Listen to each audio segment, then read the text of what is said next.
Yoo yaa shama akkam jirtu emaila kiyya namaatu banee naaf kenne waan inni irratti hidhee naaf kenne hin beeku akkamittiin keessaa baasee kan harka kiyyaan bane bakka buufatuu danda'a akkasumatti madaamii kiyyaatu banee naaf kenne yookaan bakkuman bilbila irraa bitee bananii naaf kennan waan irratti hidhame hin beeku akkamittiin ifirraa keessaa baasuu danda'a akkasumas emaila kana tiktaaka fi feesbuukaa yeroo an banellee namaan hin beeknetu dhufee na waliin fayyadama yeroo nan keessaa baasellee keessumatti deebi'a eeyyama keenyaan malee seeneen waliin fayyadama akkam goone ofirraa ugguruu dandeenya gaafii namoota baay'eeti walumaa galatti rakkoo kana hunda kan isinitti fidu emaila hiriyyaan keessan isiniif bane yookaan bakka bilbila irraa bitanitti isiniif baname yookaan madaamin keessan isiniif bante ta'uu kana beektu yoo hin beekne amma baradha aappii tokkollee osoo hin fayyadamin isteepii baay'ee salphaa ta'een akkamitti akka sirreeffatan amma isin argisiisa namoonni haaraa dhuftan yoo jiraattan like share subscribe gochuu hin dagatina amma kallattimaan karaa barumsaa isin dabarsa.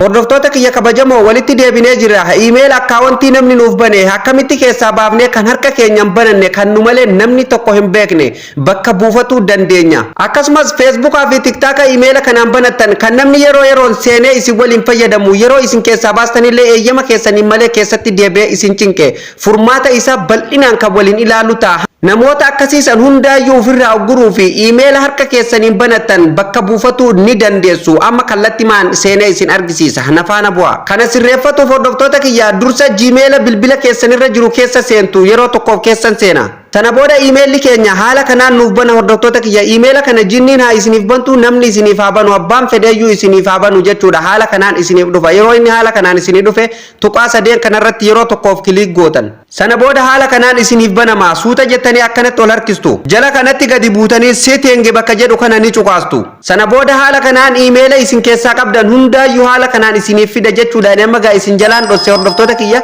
emaila 10 illee yoo keessaa qabaattan 5 illee yoo keessaa qabaattan haala kanaan isiniif fida jechuudha emaila namni isiniif bane sanillee haala kanaan akkeessatti isiniif fida jechuudha tokkichuma namni isiniif bane sanillee yoo qabaattan haala kanaan isiniif fida jechuudha fakkeenyaaf emaila tokkicha namni isiniif bane san malee yoo hin qabaanne kan isinirraa eegamu jechuudha maal gootanii jala kanatti gadi buutanii emaila haaraa kireet godhattanii jechuudha emaila haaraa akkamitti akka kireet godhattan viidiyoo darbe keessatti illee isin argisiiseen ture jechuudha kanaafuu ammallee isin argisiisaa jechuudha add account ka jettu ni cuqaastu sana booda google cuqaastu sana booda haala kanaan isiniif banama emaila mataa keessanii kan namni isiniif bane san malee yoo qabaattan asirratti cuqaastanii itti guuttu email or phone ka jedhu kanarratti cuqaastanii itti guuttatu yoo hin qabaanne haaraa banatuuf asirratti gadi buutanii create account ka jedhu kanarratti ni cuqaastu sana booda asirratti gadi buutu for my personal use ka jedhu irratti ni cuqaastu sana booda first name irratti maqaa keessan itti guuttu last name irratti maqaa abbaa keessanii itti guuttu akkuma argitan nama lamaanuu itti guuteen jira kushmaan jedhee guuteetiin jira sirritti qalbeeffadha sana booda neextii cuqaastu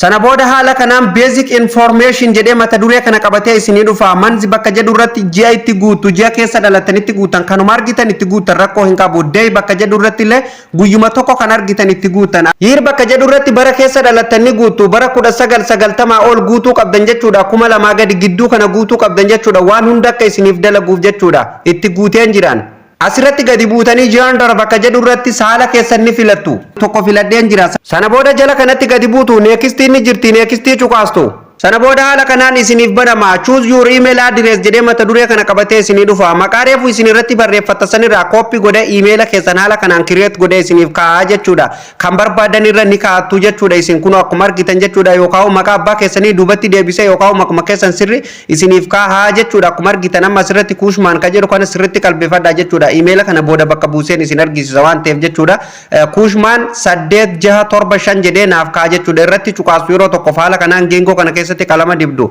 sana booda gadi buutanii asirratti neextii ni jirti neextii cuqaastu sana booda haala kanaan isiniif banama create strong password nuun jedha password jabaa itti guuttadhuu nuun jedha irratti barreeffanna dijiitii 8 kan guutu lakkoofsaa fi qubee wal keessa dijiitii 8 kan guutu itti guuttattu yoo dogongoraan guutan check godhuuf asirratti gadi buutanii show password bakka jedhu kanarratti cuqaastanii sanduuqa kana keessatti raayitii gootu sana booda jechi hincitiin kaa'ame kun ol bahee isinitti mul'ata sana booda neextii cuqaastu jala kanatti filannoo lama nuuf kenna lakkoofsa yoo hin qabaanne skip gootu yoo lakkoofsa qabaattan yes I am in ka jedhu kana ni cuqaastu sana booda koodii lakkoofsa sanirratti isiniif ergama koodii achirraa fudhattanii itti galchitanii neextii cuqaastu ani amma lakkoofsa itti galchuu waan hin barbaanneef skipping godha Sana booda haala kanaan fuula kana qabatee isiniif dhufa. Revenue your account info ka jedhu kana qabatee isiniif dhufa. Kun akkuma argitan amma emailli kiyya ready ta'ee jira jechuudha. Akkuma argitan asirratti maqaa arreefu achirratti katabadde san haala kanaan naa fide. Sana booda asirratti gadi buutanii next ni jirti, next cuqaastu.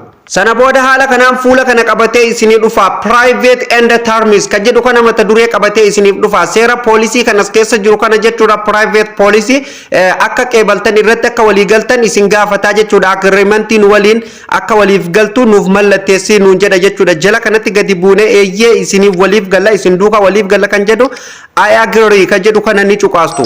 Kunu amma haala hin eegamneen nuuf banamee jira jechuudha. Email amma guutummaan guututu email mataa keenyaa kan namni tokkollee hin beekne nu malee harka keenyaan banannee create godhannee uumnee lafa keenya jirra jechuudha. Amma email kana ready godhannee jirra. Kan namaa sanoo akkamitti of keessaa baasuu dandeenya? Nafaana bu'a. Muraasa sadeen kanarra yeroo tokkoof ni cuqaastu. Sana booda haala kanaan email isin keessaa qabdan hundaayyuu isiniif fida. Email ammaan banadhallee jechuudha. Tartiiba kana keessatti naaf galchee jira jechuudha. Isinillee fakkeenyuma kanaan ofirraa baaftan. Amma email namaa san gubuuf deemna. Osoo kana hin gubne Facebookaa fi TikTok yoo email kana qabaattan jechuudha deemtanii email haaraa amma banattan kana itti jijjiirrattanii jechuudha. TikTokatti illee jijjiirrattanii akkasumas Facebook irratti illee jijjiirrattanii jechuudha hordoftoota kiyya. Email haaraa amma bantan kana jechuudha isiniif galaami isiniif akka ifa ta'utti isinitti munti jira. Email haaraa amma banattan kana Facebook keessanii fi TikTok keessan kan duraan email namaatiin qabdasanitti jijjiirrattu jechuudha. Amma email kana gubuuf deemta waan ta'eef eega itti jijjiirrattan hordoftoota kiyya dhuftanii email namaa kanarratti ni cuqaastu jechuudha. Yeroo tokkoof amma email kanan gubuu deema akkuma argitan kun amma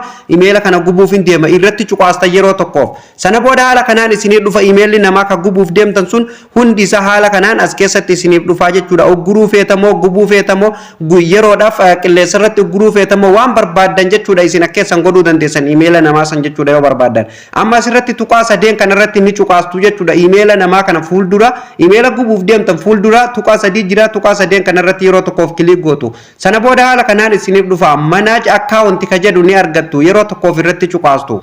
Haga inni isinii banamu ni eeggattu. Sana booda Google bakka jedhu kanarratti yeroo tokkoof kilik gootu. Sana booda haala kanaan fuula kana qabatee isiniif dhufa. Email isin keessaa qabdan hundaa'u haala kanaan tartiiban isiniif fidaa jechuudha. Namoonni baay'een waan kana screenshot gootanii keessan kannatti ergitantu jira. Email namaa yeroo ofirraa of biraa gumne jenne mallattoo remove jettu san nuuf hin fidu akkamitti akka inni nuuf fidu godhachuu dandeenya jettanii kannatti ergitanii na gaafattantu jira jechuudha. Deebii akka isiniif ta'u abdiin qaba kun jechuudha. Hordoftoota kee viidiyoo kana keessaa argattu jechuudha deebii isaa.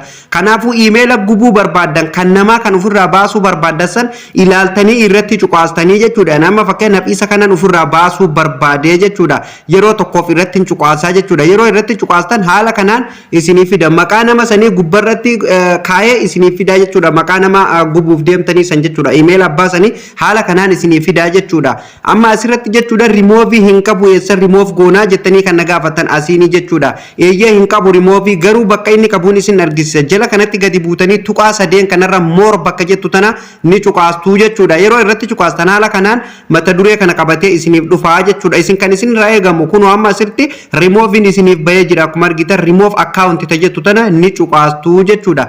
Yeroo isin cuqaastan haala kanaan ammallee fuula kana qabatee isinii dhufa. Amma asitti samaawii kan fakkaate kana remove account ka jedhu kana irratti kilik gootu yeroo tokkoof.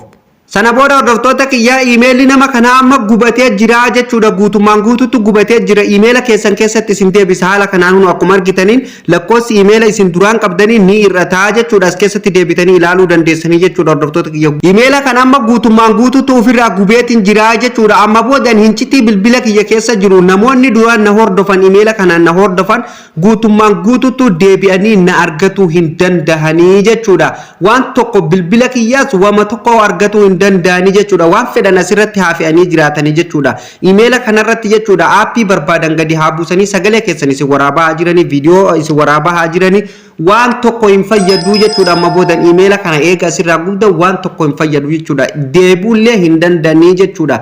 Namoonni baay'een karaan ittiin dogongoru parsantaa 99 jechuudha. Namoonni keenya keessafuu shamarran keenya jechuudha bakki itti dogongoran jechuudha.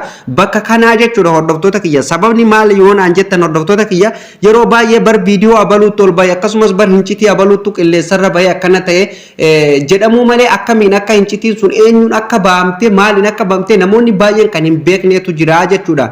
Gabaabsee yoon isinitti hincitiin namaa karaan inni guddaan karaa kanaan parsantaa 99 karaa emailaa kanaan bahaa jechuudha. Sababnis Iimeela jechuun bilbila keenya keessatti lafee spinal cord ilma namaa keessatti kan jirtu ilmi namaa lafee spinal cord yoo hin qabaanne dhaabbatee deemuu hin danda'u jechuudha. Bilbilli keenya illee akkas jechuudha. Yoo iimeela hin qabaanne yoo iimeela irra hin jiraanne faayidaa tokko nuuf hin qabu jechuudha. Namni iimeela keenya argate jechuun bilbila keenya guutummaan guutuutu hincitii keenya control godhee jira jechuudha.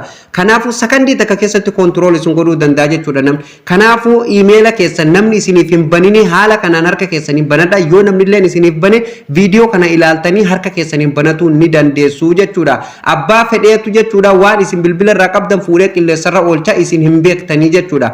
Haala kanaan kan namni baay'een itti kasaaru jechuudha. Hincitiin isaa dokumentari adda addaa bilbila keessaa kan qilleessumarratti argu jechuudha.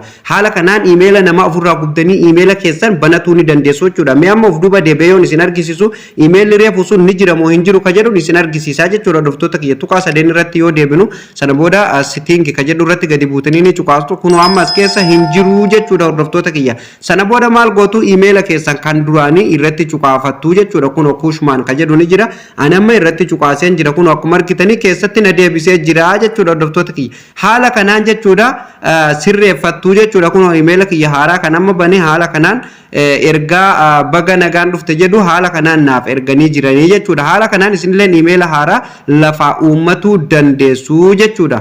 Egaan hordoftoota kiyya barumsa keenya kallattii adda addaatiin akka isin dhaqqabaa jiru nan beekaa jechuudha.